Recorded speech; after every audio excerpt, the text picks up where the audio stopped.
सखूबाई जी भगवान के दर्शन प्राप्त करती हैं। ये जीवन की सत्य घटना महाराष्ट्र की परम भक्ता सखूबाई जी, जिन्होंने गृहस्थ में रहकर ही परमात्मा का भजन किया और परमात्मा की प्राप्ति की, और भगवान भी बंधन में पड़ गए। जो भगवान अपने भक्तों को मुक्त करते हैं, ऐसे ही मुक्त करने वाले अपने भक्तों को बंधन से जो परे कर दें, ऐसे भगवान आज अपने भक्त के लिए बंधन में पड़ गए। ये अनन्यता है, ये भक्ति है, ये प्रेम है। और भगवान कहते हैं भाव का भूखा हूं मैं बस, भाव ही एक सार है, भाव से जो मुझको भजता उसका बेड़ा पार है। भगवान परतंत्र है, भगवान स्वतंत्र नहीं है। अहम भक्त पराधीनो यस्वतंत्र द्विजः साधुर्भिर्ग्रस्त हृदयो भक्तिर भक्त जनप्रिय। भगवान अपने भक्तों के वशीभूत हैं, वो भी स्वतंत्र नहीं है। भक्ति में वो बल है कि भगवान भी बंध जाते हैं। और यदि आप और हम के हमारे सभी के जीवन में यदि भक्ति उस परम अवस्था पर पहुंच जाए, तो आज भी किसी न किसी रूप में भगवान हमारे भी निज निवास पर प्रकट होंगे, हमारे हृदय में भी उनका पदार्पण होगा। यहाँ दिव्य श्रीमद् भागवत कथा आज द्वितीय दिवस है। कल हम सभी ने सुखदेव महामुनि के जन्म की कथा श्रवण की थी। ऋषियों ने कहा कि ऐसे सुखदेव जी परमहंस चक्र चूड़ामणि हैं, संत हैं। एक संत किसी राजा को कथा श्रवण कराए। राजा तो भोगवादी होते हैं, तो राजा परीक्षित राजा थे, तो एक महर्षि एक संत किसी राजा को कथा श्रवण कराएंगे, वो भी परमहंस हैं जो सब कुछ जानते हैं। किसी साधारण राजा को तो कथा श्रवण नहीं कराएंगे। सूत जी ने प्रश्न किया तो कहते हैं कि राजा परीक्षित कोई साधारण राजा नहीं थे, ये पांडवों के वंश के वंशधर हैं। पांडव, उन्हीं पांडव में अर्जुन के पुत्र अभिमन्यु, और उन्हीं अभिमन्यु के पुत्र हैं श्री परीक्षित जी महाराज। उत्तरा कहते हैं कि अश्वत्थामा जो कि दुर्योधन का मित्र था, कुरुक्षेत्र के मैदान में दुर्योधन की मृत्यु हो गई थी भीम के मारने से, गदा प्रहार से भीम की।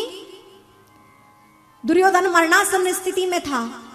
कहते हैं कि वहां पर स्वयं अश्वत्थामा आया दुर्योधन का मित्र कि हे मित्र, तुमने उन सबको महाभारत के युद्ध में सेनापति बनाया जो मन से तो उन लोगों की तरफ से भले ही तन से तुम्हारे साथ थे, लेकिन चाहे वो द्रोणाचार्य हो, कृपाचार्य हो, भीष्म हो, कोई भी हो, ये सब मन से पांडवों की ओर थे, तुम्हारा कोई अपना नहीं था, इसलिए तो युद्ध हार गए। कभी मुझे सेनापति बनाया होता तो आज आप विजय श्री को प्राप्त करते। कहा अभी भी कुछ नहीं बिगड़ा है, मरणासन्न स्थिति में हूं, मरा तो नहीं हूं ना। ये देखिए अभी भी राजा बनने का मन में भाव है। स्मरण रहे महाभारत कब होती है और रामायण कब होती है। महाभारत कब होती है और रामायण कब होती है।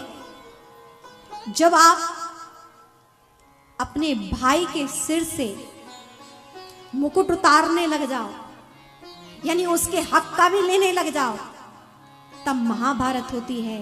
और जब एक भाई अपने एक भाई के सिर पर मुकुट रखने लग जाए, तब वहां रामायण होती है। जहां राम जी कुछ लेना नहीं चाहते, वहां भरत जी अपना सब कुछ देना चाहते हैं कि मुझे कुछ नहीं चाहिए। राम जी अपना सब कुछ दे रहे, भरत जी कुछ लेना नहीं चाह रहे। ऐसा भाई भाई का प्रेम वहां रामायण है। और जहां पर पांडव और कौरव में युद्ध, भगवान ने कहा था 5 गांव दे दो पांडवों को, उन्हें कुछ नहीं चाहिए, ठीक है तुम सब ले लो, शांतिपूर्ण सब कुछ निपट जाए। लेकिन दुर्योधन कहता है स्वीचाग्रे नैवदास्य, मैं तो सुई की नोक के बराबर भी एक भूमि ना दूं। अरे जा, सारा ब्रह्मांड परमात्मा का है। वही परमात्मा शांतिपूर्ण संदेश लेकर दुर्योधन के पास गए थे कि 5 गांव दे दो, उनका काम हो जाएगा। लेकिन नहीं माना कि सुई की नोक के बराबर भी भूमि नहीं दूंगा जब तक युद्ध नहीं हो जाता। युद्ध में विजय प्राप्त कर लो, फिर सब ले लो। ऐसा भाव। इससे एक बात तो समझ में आती है कि जिसका पतन होना हो, उसको कोई कितना भी समझाए वो समझ नहीं सकता। स्वयं भगवान भी दुर्योधन को समझाने गए थे। अरे जिसे भगवान समझाना चाहे ऐसा कोई है कि ना समझे? अरे भगवान जहां सब कुछ कर सकते हैं, सर्व सामर्थ्यवान है, वो समझाए और ना समझे। लेकिन भगवान जानते हैं कि इसका पतन होने वाला है, तो इसलिए समझाया भगवान ने। लेकिन भगवान वास्तव में उसको समझाना नहीं चाहते थे, क्योंकि जानते थे कि इसका पतन होने वाला है। दुर्योधन नहीं माना, युद्ध हुआ। युद्ध में अंतिम ये बात हुई कि मरणासन स्थिति में पहुंचा। अश्वत्थामा ने कहा मुझे बनाया होता तो जीत जाते। दुर्योधन ने कहा अभी कुछ कर सकते हो मेरे लिए? कहा हाँ अभी कर सकता हूं, जो कोई नहीं कर सका वो मैं कर सकता हूं। अश्वत्थामा गया, सोए हुए शिविर में, पांडवों के शिविर में गया। आज विजय मिली तो भगवान कहाँ लेके गए? वन में। आपको जब कुछ विजय मिले ना, जब आपको कुछ बहुत अच्छा अचीव हो जाता है, सफलता मिल जाती है, तो आप किस प्रकार पार्टी करते हो? आप सबको अच्छे से पता है, कहने की जरूरत है नहीं ना। आपका सेलिब्रेशन एक अलग टाइप का होता है ना। पूरी दुनिया का अलग अलग तरीके से अपनी लोग सफलता को, आनंद को मनाते हैं। लेकिन जानते, भगवान ने कहा कि तुमने इतनी बड़ी महाभारत का युद्ध जीता है, पांडवों ने। हे पांडव, तुम सभी ने महाभारत जैसे इतने विशाल युद्ध को जीता, क्या तुम ऐसे आनंद मनाओगे कि जाके अब शिविर में सोओगे? या फिर आनंद मनाओगे, दिव्य भोजन पदार्थों को पाओगे, नाचोगे, ऐसे मनाओगे? नहीं।